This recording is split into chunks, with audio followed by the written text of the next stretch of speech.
کبھی کبھار حالات ایسے ہو جاتے ہیں کہ انسان دیکھنے اور سننے کی صلاحیت کے باوجود اندھا اور بہرا بن جاتا ہے۔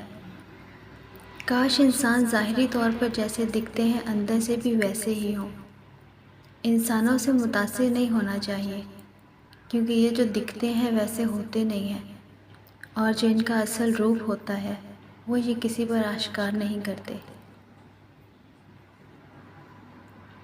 جب تم کسی انسان کی طبیعت پرکھنا چاہو تو اس سے مشورہ لو، یقیناً اس کے مشورے سے اس کا انصاف، ظلم، نیکی اور بدی سب جان جاؤ گے۔ مینڈک کو چاہے سونے کی بنی گدی پر ہی بٹھا دیں، پر وہ چھلانگ لگا کر واپس دلدل میں ہی جانا پسند کرتا ہے۔ اسی طرح کے کچھ انسان ہوتے ہیں جن کو آپ جتنی مرضی عزت دیں، پر وہ آگے سے کم ظرفی ہی دکھائیں گے۔ آپ جتنے پرانے ہو جائیں گے آپ اتنے ہی خاموش ہو جائیں گے۔ گزرتی عمر کے ساتھ زندگی آپ کو عاجز بنا دیتی ہے، اور آپ کو احساس ہوتا ہے کہ آپ نے کتنا قیمتی وقت بیکار خواہشات کے پیچھے بھاگتے ہوئے ضائع کر دیا۔ جب انسان کسی ایسے شخص سے بچھڑ رہا ہو جس کے ساتھ گزرے ہوئے لمحے خواب کی طرح روح میں سلے ہوں، جس کی ہر آواز پر دل الگ سی دھن میں دھڑکتا ہو، تو یہ قیامت کا عالم ہوتا ہے، اور اس وقت انسان کو اپنی ہی سانسیں اذیت لگتی ہیں۔ کبھی کبھی آپ کو ان غلطیوں کا بوجھ بھی سہنا پڑتا ہے جو آپ نے کی ہی نہیں ہوتی، اور ناکردہ غلطیوں کا بوجھ انسان کو اندر سے ختم کر دیتا ہے۔ جن کا تعلق اللہ سے مضبوط ہوتا ہے وہ زندگی کی کوئی جنگ نہیں ہار سکتے۔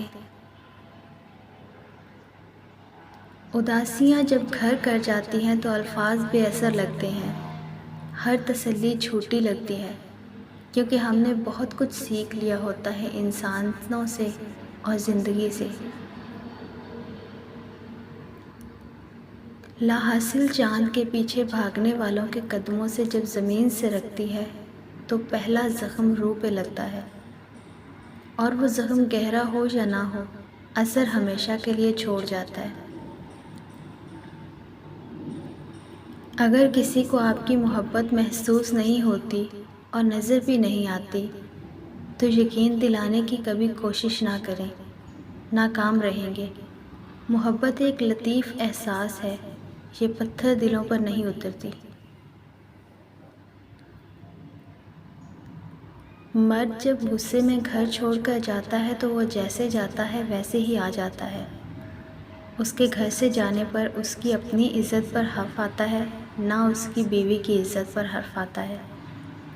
لیکن عورت جب غصے میں گھر سے نکلتی ہے تو اپنی اور مرد دونوں کی عزت لے کر باہر آ جاتی ہے۔ وہ واپس آ بھی جائے تب بھی مرد کی اور عورت دونوں کی عزت کم ہو جاتی ہے۔